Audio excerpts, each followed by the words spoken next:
Hello students, last lecture में આપણે બોહરનો પરમાણુ નમૂનો જોઈ ગયા. હાઇડ્રોજન માટે બોહરના પરમાણુ નમૂના પરથી મળતા પરિણામો જોઈ ગયા. હવે એને રિલેટેડ થોડા દાખલાઓ જોશું અને ત્યારબાદ બોહરના નમૂનાની મર્યાદા જોશું. પ્રથમ તો આપણે જે કંઈ સૂત્ર જોઈ ગયા છે તે અહીં લખેલા છે. આપણે ત્રિજ્યાનું સૂત્ર જોયું, આપણે ઉર્જાનું સૂત્ર જોયું, આપણે વેગનું સૂત્ર ન જોયું હતું પણ તે પણ અહીં લખેલું છે. અને આપણે એ પણ જોયું કે જ્યારે ઇલેક્ટ્રોન કોઈ એક કક્ષામાંથી બીજી કક્ષામાં સંક્રાંતિ પામે તો ત્યારે ઉર્જાનો ફેરફારનું સૂત્ર શું હતું. આ જે ઉર્જા છે એ કયા એકમમાં છે? જૂલ એકમમાં છે. આ સૂત્ર કોના માટે છે? હાઇડ્રોજન માટે છે. જો કોઈ અન્ય પરમાણુ માટે લેવું હોય તો અહીં તમારે શું ઉમેરવું પડશે? Z² ઉમેરવા પડશે. ઓકે, તો આ સૂત્ર અન્ય પરમાણુ માટે બની ગયું. કેમ તો કે યાદ કરું, ઉર્જાનું સૂત્ર Z²/n². તો અહીં Z² ઉમેરી દઈએ તો એ હાઇડ્રોજન સિવાયના કોઈ પણ પરમાણુ માટે, હાઇડ્રોજન સિવાય બાકીના કોઈ પણ પરમાણુ માટે લાગુ પાડી શકાય. હાઇડ્રોજન માટે તો Z બરાબર 1 જ હોય છે. અહીં જ્યાં પણ n દેખાય છે એ બધા જ કક્ષાનો ક્રમાંક દર્શાવે છે. Z પરમાણુ ક્રમાંક દર્શાવે છે. Ni એ પ્રારંભિક કક્ષા છે કે જ્યાંથી એ કૂદકો મારે છે અને NF એ અંતિમ કક્ષા છે. તો આ હતા પરિણામો. હજુ આપણે થોડું અગાડી જવાનું છે અને એ છે પરમાણુમાં રહેલા ઇલેક્ટ્રોનની ઉર્જાના પરિણામોની ચર્ચા કરવાની. ઇલેક્ટ્રોનની ઉર્જાના પરિણામોની થોડી ચર્ચા કરવી પડશે. કે કોઈ પણ પરમાણુ હોય, આ પરમાણુ છે, આ પરમાણુમાં કેન્દ્ર હોય છે. કેન્દ્રમાં પ્રોટોન હોય. સંખ્યા કેટલી હોય ખબર નથી. આપણે કહીએ કે કેન્દ્રમાં Z જેટલા પ્રોટોન છે. એક પ્રોટોનનો વીજભાર કેટલો આવે? 1.6 × 10⁻19. એનો મતલબ કે Z પ્રોટોનનો વીજભાર કેટલો થવાનો? Z × E, કારણ કે E બરાબર 1.6 × 10⁻19 થશે. અને આ હોય છે આપણું ઇલેક્ટ્રોન. એનો પણ વીજભાર 1.6 × 10⁻19 જ હોય છે, પણ ઋણ મૂલ્ય હોય છે. આ એની ત્રિજ્યા છે. આ V વેગથી ગતિ કરે છે અને આ એની કક્ષાનો ક્રમાંક છે. હવે નોર્મલી જે કોઈ વર્તુળાકારે ગતિ કરતું હોય તેના પર એક આભાસી બળ લાગે, એ એને બહાર ફેંકે, દૂર ફેંકે, જેને આપણે કેન્દ્ર ત્યાગી બળ કહીએ. તમે પણ અનુભવ કર્યો હશે, જ્યારે કોઈ રાઇડમાં બેઠા હોય અને ગોળ ગોળ ફરતા હોય તો આપણને એક આભાસી, જાણે કે ફેંકી દેતો હોય તેવું એક બળ લાગે. તો આ ઇલેક્ટ્રોન પર પણ એક બળ લાગતું હશે. હવે આ બળના લીધે ઇલેક્ટ્રોન ફેંકાઈ જવો જોઈએ, પણ ઇલેક્ટ્રોન ફેંકાતો નથી. કારણ શું છે? ઇલેક્ટ્રોનને કેન્દ્ર દ્વારા લાગતું કયું બળ?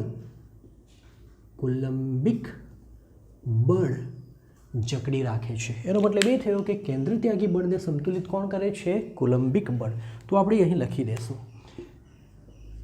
કે કુલંબિક બળ બરાબર કેન્દ્ર ત્યાગી બળ. ચાલો, કુલંબિક બળનું સૂત્ર શું છે? કુલંબિક બળ શું છે? કે Q1 Q2/r².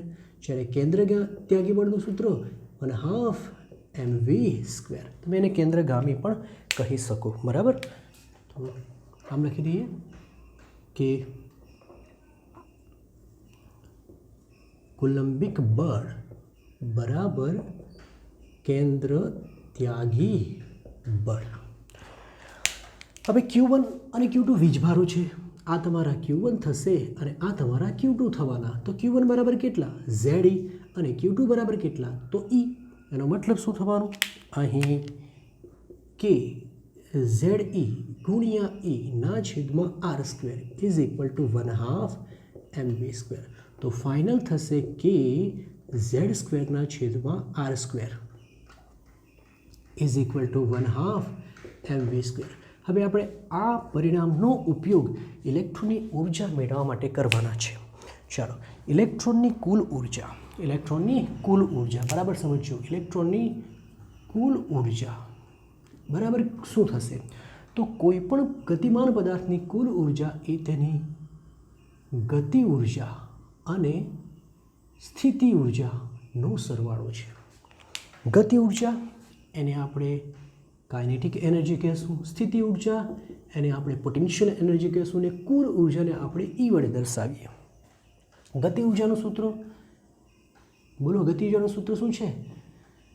સોરી, કેન્દ્ર ત્યાગી બળનું સૂત્ર છે mv²/r, mv²/r, બરાબર. આર કેન્સલ કરીએ તો mv² બરાબર kZe²/r. ચલો અહીં ગતિ ઉર્જાનું સૂત્ર શું છે? 1/2 mv². ઓકે. સ્થિતિ ઉર્જાનું સૂત્ર શું છે? સ્થિતિ ઉર્જાનું સૂત્ર છે કે Q1 Q2/r. બરાબર, યાદ રાખજો. સ્થિતિ ઉર્જાનું સૂત્ર છે -k Q1 Q2/r. હવે Q1 શું છે? ZE. Q2 શું છે? E. તો આ કિંમત મૂકીએ તો -k ZE × E/r એટલે કે kZe²/r થશે. બરાબર. હવે ધ્યાનથી જુઓ, મારે mv² ની કિંમત જોઈતી હોય તો કેટલી મૂકી શકું? જરા જો મને કહું, mv² ની કિંમત કેટલી છે?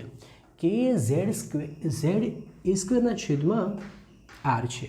તો અહીં 1/2 તો રહેવાના જ છે, માટે નીચે તો 2 રાખવી જ પડશે. ઉપર આવશે kZe²/r. હવે તમે જોઈ શકો છો કે આ પદમાંથી આ પદ માઇનસ થાય છે. આ બંને ભાગો સમાન છે. ધારી લઈએ કે આ પદ x છે, તો x/2 એટલે x/2 માંથી x માઇનસ કરીએ, એટલે કે અડધામાંથી 1 માઇનસ કરીએ. તો અડધામાંથી 1 માઇનસ થાય તો જવાબ તો અડધો જ મળે છે, પરંતુ કેવા મળશે?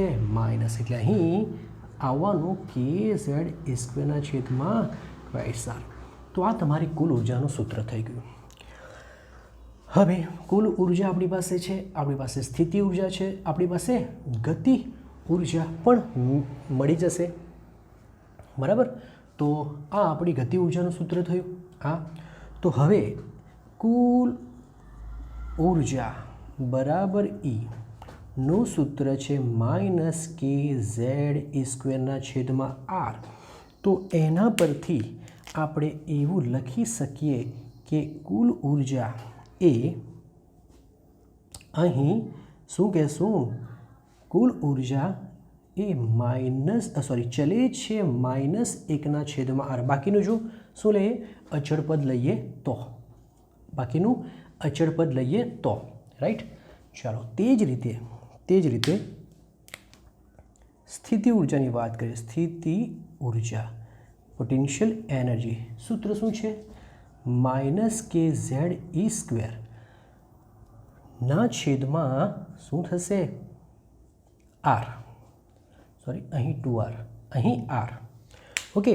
તો અહીં પણ જોવા જઈએ તો લખી શકાય કે પોટેન્શિયલ એનર્જી પણ -1/r, મતલબ કે કક્ષાની ત્રિજ્યાના કેવા પ્રમાણમાં છે? વ્યસ્ત પ્રમાણમાં છે. આ સૂત્ર ક્યાંથી લીધું? અહીંથી. આ સૂત્ર ક્યાંથી લીધું? અહીંથી, જે આપણે સાબિત કર્યું છે. હવે એ જ રીતે ગતિ ઉર્જાની વાત કરીએ. ગતિ ઉર્જા એટલે કે કાઇનેટિક એનર્જી. તો એનું સૂત્ર શું મળે છે? બોલો, એનું સૂત્ર શું મળે છે? 1/2 mv². તો અહીં આપણે આ કિંમત લખી શકીએ જેમ કે kZe²/2r. રાઈટ ને? તો અહીં શું લખી શકાશે કે ગતિ ઉર્જા એ +1/r. આ બંને કિંમત માઇનસ છે, જ્યારે આ કિંમત પ્લસ છે. હવે આનો મતલબ શું? આનો મતલબ શું નીકળે? તો આનો મતલબ નીકળે કે કક્ષાની ત્રિજ્યા વધશે. સાંભળજો, આરનું મૂલ્ય જો વધે, આરનું મૂલ્ય વધે તો આ જે ભાગાકાર છે એ ઓછો આવશે, કિંમત ઓછી આવશે. 1ને 2 વડે ભાગો તેની જગ્યાએ 1ને 4 વડે ભાગો તો કિંમત ઓર નાની આવશે. અને કિંમત નાની થશે પણ મૂલ્ય જોડી માઇનસ છે, એટલે ઋણ મૂલ્ય ઓછું થશે. મતલબ 2 વડે ભાગીએ તો માની કે આપણે -0.5 આવે, અને 4 વડે ભાગીએ તો -0.25 આવે. તો આ બંનેમાં કિંમત કઈ વધારે? તો -0.25 વધારે. સમજો 1/2 તો -0.50 આવશે. 1/4 કરીએ તો -0.25. આ બંનેમાં કિંમત કઈ વધારે? આ. તો એનો મતલબ કે r વધવાની સાથે એનું મૂલ્ય શું થાય છે? વધે છે. તો અહીં ખૂબ અગત્યની બાબત કે કક્ષાની ત્રિજ્યા વધતા ઈ વધે છે. ખૂબ અગત્યની બાબત. ચલો એ જ રીતે અહીં પણ જોઈ શકીએ છીએ કે આ પણ એવું જ છે, તો અહીં પણ એ જ થશે કે કક્ષાની ત્રિજ્યા વધતા પોટેન્શિયલ એનર્જી પણ વધે છે. પણ આ કિંમત જો અહીં માઇનસ નથી તો આર વધશે તો એક વાર 0.5 આવે તો બીજી વાર 0.25 આવે. ધારો કે આપણે 2 અને 4 લઈએ તો આ વખતે કિંમત શું લાગે? ઘટતી જાય છે. એનો મતલબ શું થયો કે કક્ષાની ત્રિજ્યા વધતા કે ઈ ઘટે છે. તો આ ખૂબ અગત્યના પરિણામો છે. ફરી પાછા કે ઇલેક્ટ્રોન જે ગોળ ગોળ ભમે છે એના માટે જરૂરી બળ કયું હોય છે? કુલંબિક બળ. એ કુલંબિક બળ કોને સમતુલે છે? કેન્દ્ર ત્યાગી બળને. કેન્દ્ર ત્યાગી બળનું સૂત્ર શરૂઆતમાં આપણે ગલત લખ્યું હતું. પછી mv²/માં શું આવે? r. 1/2 mv² તો કોનું આવે? ગતિ ઉર્જાનું. આપણે ભૂલ સુધારી લીધી. mv²/r. ઓકે, એક r શું કર્યા? કેન્સલ. તો શું બચે? kZe²/r is equal to mv². આ mv²ની કિંમત આપણે અહીં મૂકી જેથી કરી આ કિંમત મળે. આ જુઓ તમે, આના છેદમાં 2 છે એટલે અડધું છે ને આ પૂર્ણ છે, તો અડધામાંથી એક જાય તો અડધું જ બાકી રહે, પણ કિંમત કેવી આવે? માઇનસ. તો આ તમે ગણતરી સારી રીતે સમજી ગયા હશે. હવે આના પરથી ખૂબ અગત્યના 3 પરિણામો લખીએ. ચલો, તમે પોટેન્શિયલ એનર્જી અને કુલ ઉર્જા વચ્ચેનો સંબંધ આપણે મેળવવાનો છે. ધ્યાનથી જોજો. પોટેન્શિયલ એનર્જી ભાગ્યા કુલ ઉર્જા, બરાબર. શું થશે? પોટેન્શિયલ એનર્જી બરાબર શું છે? માઇનસ કે Ze²/કેટલા? r. અને આ શું છે? ભાગ્યા માઇનસ કે Ze²/કેટલા છે? 2r. આ આખી કિંમત તો કેન્સલ થાય, ખાલી 2 રહેવાના છે, ઉપર જવાના. આમ તો એનો મતલબ આ બંનેનો ગુણાકાર આપણને કેટલો મળે છે? $2 મળે છે. તો કહી શકાય જો ગુણોત્તર 2 મળતો હોય તો કહી શકાય કે પોટેન્શિયલ એનર્જી બરાબર 2 ગુણ્યા શું થવાની? કુલ ઉર્જા. આ બંને વચ્ચેનો સંબંધ થઈ ગયો. ચાલો બીજું, આપણે પોટેન્શિયલ એનર્જી અને આની વચ્ચેનો સંબંધ મેળવીએ. કોની વચ્ચેનો? કે ઈ વચ્ચેનો. તો ફરી પાછા પોટેન્શિયલ એનર્જી ભાગ્યા કાઇનેટિક એનર્જી. પોટેન્શિયલ એનર્જીનું સૂત્ર શું છે? -kZe²/r. અને આ શું છે? kZe²/2r. બોલો શું કેન્સલ થશે? આ કેન્સલ થાય, r કેન્સલ થવાના, 2 ઉપર જવાના, પણ કેવા રહે છે? 2 માઇનસ રહે છે. તો એનો મતલબ એ થઈ ગયો કે પોટેન્શિયલ એનર્જી બરાબર -2 ke. રાઈટ. અને ત્રીજો સંબંધ શું છે? કાઇનેટિક એનર્જી અને કોનો સંબંધ છે? કુલ ઉર્જાનો. ચલો, તો કાઇનેટિક એનર્જી ઉપર રાખીશું, બરાબર, અને કુલ ઉર્જા નીચે. કાઇનેટિક એનર્જી બરાબર કેટલા છે? kZe²/2r. અને પેલા કેટલા છે? તો એ પણ તો તેટલા જ છે. કિંમત તો જો સમાન જ છે, ખાલી ચિહ્ન જ ઋણ છે, એટલે ખબર જ પડી ગઈ કે બધું કેન્સલ થવાનું, -1 આવવાના. એનો મતલબ કે કાઇનેટિક એનર્જી બરાબર -E. તો આ ખૂબ અગત્યના પરિણામો છે ઇલેક્ટ્રોનની ઉર્જા માટેના. તમે કોપી કરો.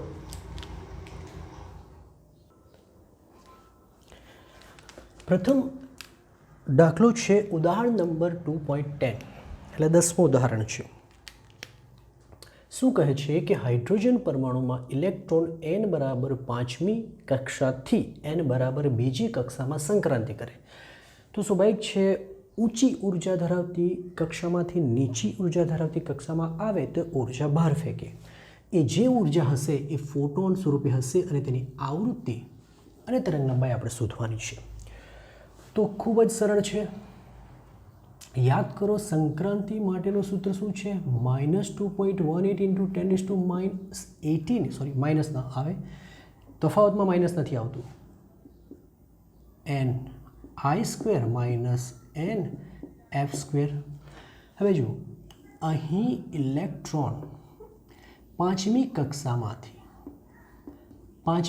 એટલે કે n બરાબર પાંચમી કક્ષામાંથી n બરાબર બીજી કક્ષામાં સંક્રાંતિ કરે તો આ બેમાંથી ni કોણ બને અને nf કોણ બને? તો યાદ કરો, ni મતલબ પ્રારંભિક, તો પ્રારંભમાં ઇલેક્ટ્રોન અહીં હતો એટલે ni બનશે અને આ શું બનશે?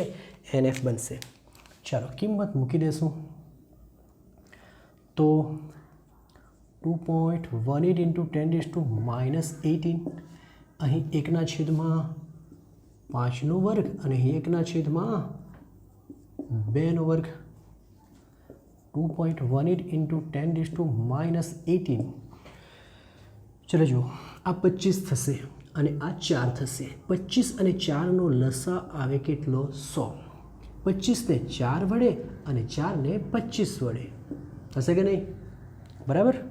તો 2.18 × 10⁻18 -21ના છેદમાં કેટલા થવાના? 100. તમે આ ભાગાકાર કરશો તો તમારો આન્સર 0.4578 × 10⁻18 આવશે. બરાબર. તમે પોઈન્ટમાં નહીં રાખવું હોય તો આપણે શું કરીશું? એને ખસેડી દઈએ. 4.578 × 10⁻19 જૂલ. તો આપણને એક આન્સર મળી ગયો. હવે આવૃત્તિ શોધવાની છે. તો યાદ કરો, ડેલ્ટા E એટલે કે ઉર્જા બરાબર તો h × મ્યુ. તો પછી મ્યુ બરાબર શું થશે? ડેલ્ટા Eના છેદમાં h થશે. ડેલ્ટા Eની કિંમત 4.578 × 10⁻19 જૂલ મળે છે. hની કિંમત 6.626 × 10⁻34 બધાને જ ખબર છે. તો આ ભાગાકાર કરશો તો જવાબ 0.6909ની આસપાસ આવશે. તમારે જાતે ગણતરી કરીને જોવાનું. -34 ઉપર જાય +34 થશે. 34માંથી 19 જોઈએ તો જવાબ મળશે 15. તમે આને વીને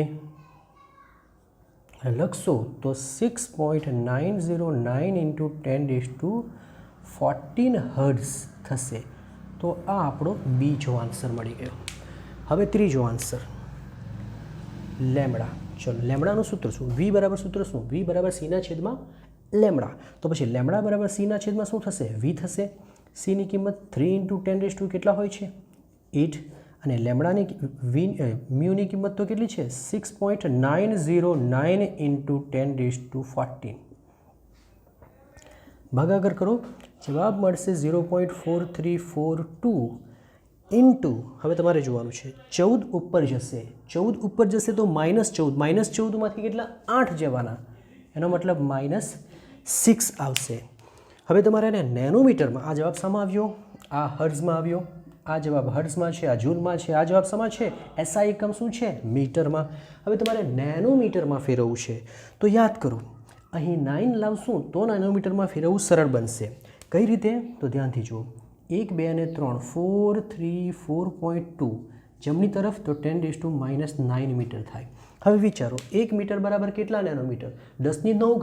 તો આને 10⁹ વડે ગુણી દઉં તો 10⁹ અને 10⁻9 કેન્સલ થશે અને સીધું જ નેનોમીટરમાં રૂપાંતર થઈ ગયું. તો આ આપણો આન્સર. ચલો નેક્સ્ટ ક્વેશ્ચન શું છે કે હિલિયમ પ્લસ He+ એનો મતલબ કે એક જ ઇલેક્ટ્રોન છે. બરાબર. હિલિયમના કેન્દ્રમાં 2 પ્રોટોન હોય એટલે કે Z બરાબર 2 હશે એના. બરાબર. આ એનું કેન્દ્ર હશે જેમાં 2 પ્રોટોન હશે અને 2 ઇલેક્ટ્રોન આવે પણ એક ઇલેક્ટ્રોન નીકળી ગયો છે તો એક જ ઇલેક્ટ્રોન રહેલો હશે. પ્રથમ કક્ષા એની કક્ષા N1 બરાબર 1 જ થવાની. પ્રથમ કક્ષા N1 તો સાથે સંકળાયેલી ઉર્જા ગણો અને કક્ષાની ત્રિજ્યા ગણો. પ્રથમ તો મને એ કહું કે હિલિયમ માટે Z બરાબર કેટલા આવશે? કારણ કે હિલિયમમાં 2 પ્રોટોન છે માટે Z બરાબર 2 હોય છે અને કક્ષા N બરાબર તો કેટલા જ છે? 1 જ છે. તો હવે ઉર્જાનું સૂત્ર શું? બોલો. ઉર્જાનું સૂત્ર શું છે? -2.18 × 10⁻18. તમે કહેશો સર માઇનસ અહીં, પણ આ તો ફેરફાર છે. ફેરફારના સૂત્રમાં માઇનસ ન હતા પરંતુ ઉર્જાના સૂત્રમાં માઇનસ છે. પછી શું આવશે? બોલો. Z² N². રાઈટ. ઓકે, ચાલો હવે કિંમત મૂકીએ. -2.18 ઇન્ટુ 10⁻18 ઝેડ સ્ક્વેર એટલે 2નો વર્ગ અને એન સ્ક્વેર એટલે કેટલા આવશે? 1નો વર્ગ. તો -2.18 ઇન્ટુ 10⁻18 ગુણ્યા 4 આ કરશો તો જવાબ તમારો 8.72 ઇન્ટુ 10⁻18 જૂલ આવશે. યાદ કરો, આ ઋણ ચિહ્ન શું દર્શાવે છે? ઋણ ચિહ્ન દર્શાવે છે કે પરમાણુમાં રહેલા ઇલેક્ટ્રોનની ઉર્જા, પરમાણુમાં રહેલા ઇલેક્ટ્રોનની ઉર્જા મુક્ત અવસ્થા અથવા તો અનંત કક્ષામાં રહેલા ઇલેક્ટ્રોનની ઉર્જા કરતાં ઓછી હોય છે. કારણ કે અનંત કક્ષામાં રહેલા ઇલેક્ટ્રોનની ઉર્જા કેટલી સ્વીકારેલી છે? 0, અને 0 કરતાં ઓછી હોય એનો મતલબ તે માઇનસ જ હોઈ શકે. ચલો નેક્સ્ટ શું છે? નેક્સ્ટ છે કક્ષાની ત્રિજ્યા. તો આ આપણો એક જવાબ મળ્યો. હવે ત્રિજ્યાની વાત કરીશું. તો ત્રિજ્યા, ચલો ત્રિજ્યા માટે સૂત્ર શું હતું? R બરાબર 52.9 n સ્ક્વેરના છેદમાં ઝેડ પિકોમીટર. બરાબર. ચલો કિંમત મૂકો. તો 52.9 પિકોમીટર છે એટલે આપણે 10⁻12 કરી જ દઈશું. એનની કિંમત તો 1 છે એટલે 1નો વર્ગ 1 જ રહેવાનો અને નીચે આવશે 2. તો ભાગાકાર કરો તો આ લગભગ 26.45 ઇન્ટુ 10⁻12 પિકોમીટર થાય. પિકોમીટરમાં નથી જોઈતો, ફરી પાછા નેનોમીટરમાં જોઈએ છે. તો આપણે અહીં 9 લાવી દઈએ. 9 લાવવા માટે શું કરવું પડશે? તો આપણે 3 એકમ આમ ખસેડવા પડશે એટલે 0.02645. બરાબર જુઓ, 1 2 અને પછી એક 0 એટલે 3 એકમ આમ ખસેડે એટલે આ થશે -9 મીટર. બરાબર. ચલો હવે 10ની 9 ઘાત વડે ગુણી કાઢો એટલે ડાયરેક્ટ જ શામાં ફેરવાઈ જશે? નેનોમીટરમાં. તો આ તમારો જવાબ. આ મીટરમાં. ચલો પિકોમીટરને મીટરમાં ફેરવ્યા માટે 10⁻12 કર્યા. બરાબર. આ મીટર છે, આ મીટર છે. હવે તેને નેનોમીટરમાં ફેરવવા માટે મીટરને કેટલા વડે ગુણવું પડે? 10ની 9 ઘાત વડે. આ 9 કેન્સલ થવાના એટલે આ તમારો આન્સર આવશે. ચલો નેક્સ્ટ ક્વેશ્ચન શું છે? હિલિયમની ત્રીજી અને પાંચમી કક્ષાની ત્રિજ્યાનો ગુણોત્તર શોધો. ફરી પાછા હિલિયમ આ કેન્દ્ર છે, આ પ્રથમ કક્ષા, આ બીજી કક્ષા, ત્રીજી, ચોથી અને પાંચમી આવી હોઈ શકે. રાઈટ.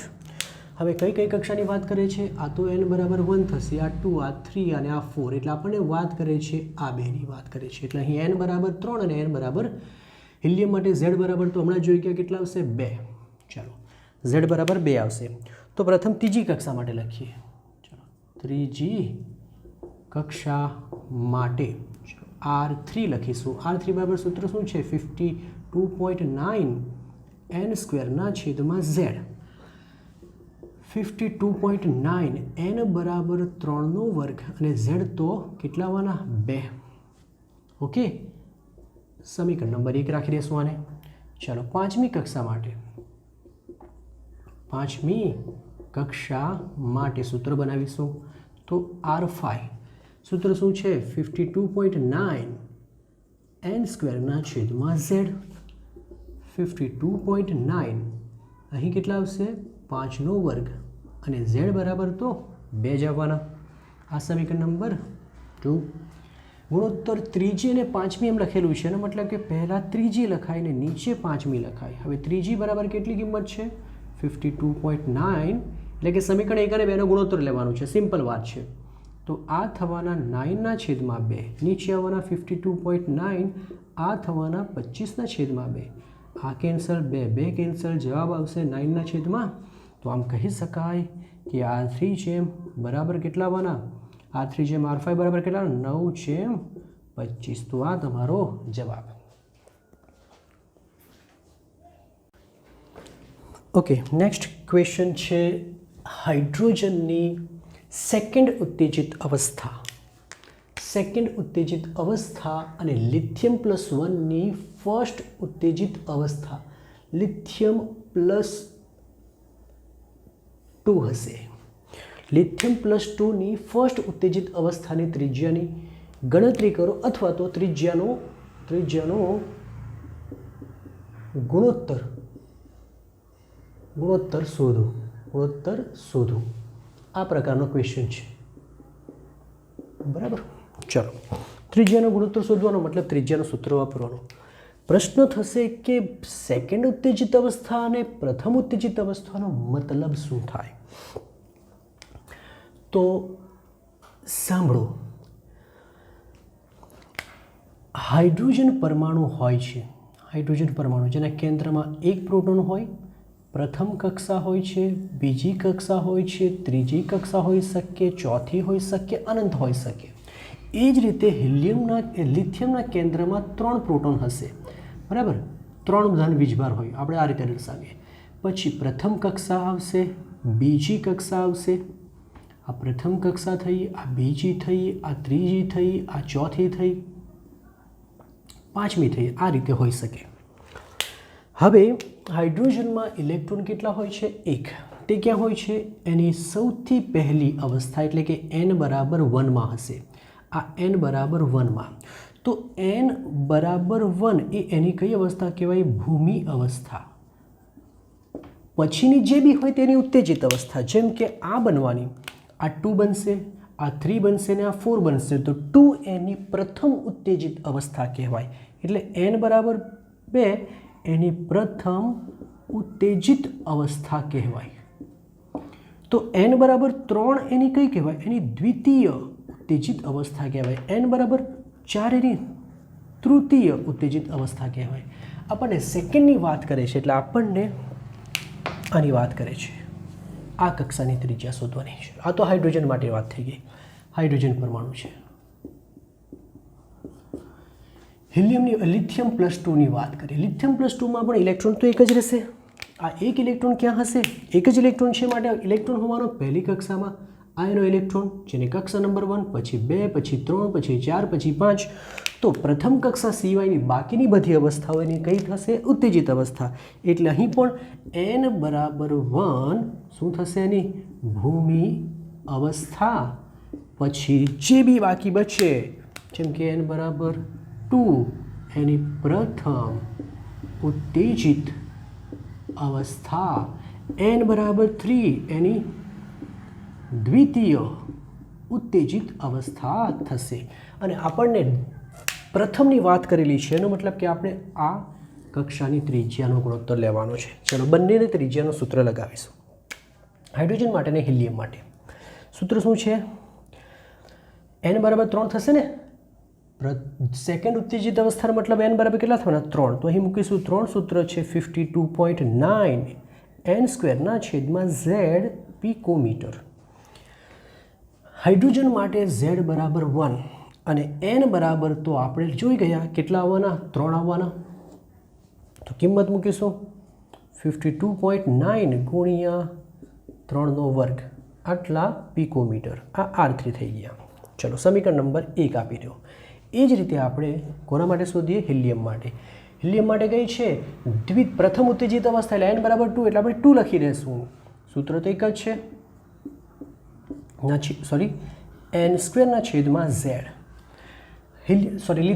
લિથિયમ માટે z બરાબર 3 આવે અને n બરાબર કેટલા આવ્યા? તો 2. બરાબર. ચલો, કિંમત મૂકીશું 52.9 ઇન્ટુ 2² અને નીચે આવશે 3. હવે આ બંને સમીકરણનો ગુણોત્તર લઈ લઈએ. ચલો, સમીકરણનો ગુણોત્તર લઈ લઈએ એટલે શું થવાનું? R3/R2. R3 બરાબર કેટલા આવવાના?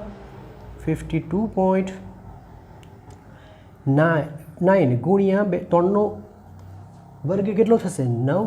નીચે શું બચવાના? 52.9 ગુણ્યા 4/3 આવશે. 3 ઉપર જવાના અને આ કેન્સલ થવાના. 3 ગુણ્યા 9 એટલે કેટલા થવાના? 27/4. એટલે તમારો આન્સર આવે છે 27/4. ચલો, આ ખૂબ અગત્યનો છે. આ પ્રકારના ક્વેશ્ચન નીટ કાંતિઓ JEEમાં પૂછી શકે. હવે જો હાઇડ્રોજન પરમાણુની ઇલેક્ટ્રોનની કુલ ઉર્જા એટલે શું? બોલો, કુલ ઉર્જા એટલે શું? કુલ ઉર્જા એટલે E તમને આપેલા છે -1.51 ઇલેક્ટ્રોન વોલ્ટ. તો તમારે કાઇનેટિક એનર્જી એટલે ગતિ ઉર્જા, પોટેન્શિયલ એનર્જી એટલે સ્થિતિ ઉર્જા, કક્ષાનો ક્રમાંક એટલે n, કક્ષાની ત્રિજ્યા એટલે r અને વેગ, આવી 5 કિંમતો શોધવાની છે. ચાલો સ્ટેપ બાય સ્ટેપ બોલો.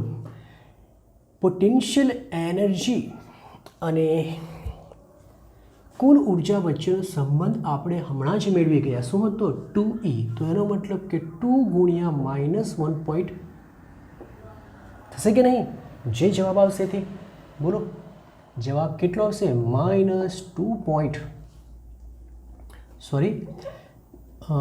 કેટલો આવશે? -3.02.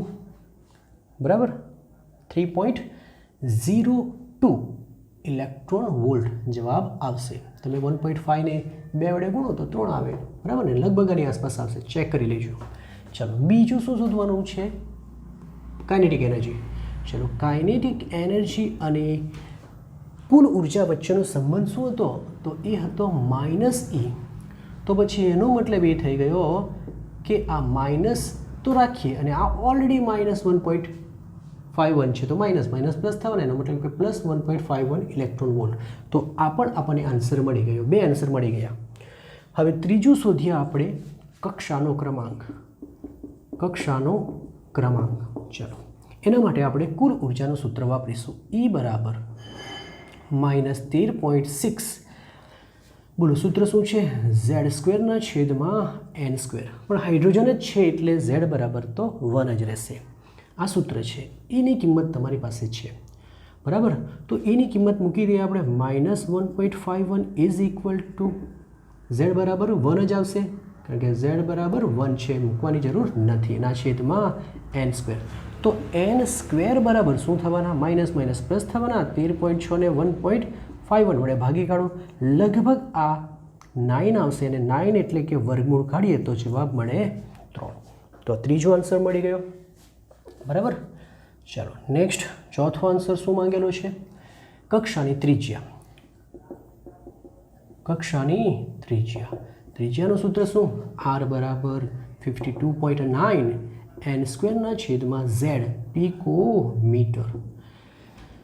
52.9 n બરાબર કેટલા મળ્યા? 3 ગુણ્યા 3નો વર્ગ 9 અને નીચે આવવાના 1 જે આવે તે. આ તમારો જવાબ કેટલો છે? 476.1 ઇન્ટુ આ પિકોમીટરમાં છે જેને આપણે મીટરમાં કન્વર્ટ કરી નાખીએ. પછી તમારે નેનોમીટરમાં ફેરવવું હોય તો 9 લાવવા માટે 0.476 ઇન્ટુ 10⁻⁹ મીટર એટલે કે 0.476 નેનોમીટર. બરાબર. ત્રીજો આન્સર આવી ગયો. ચોથો આન્સર આવી ગયો. હવે બાકી શું બચ્યું? વેગ. તો વેગનું સૂત્ર શું હતું?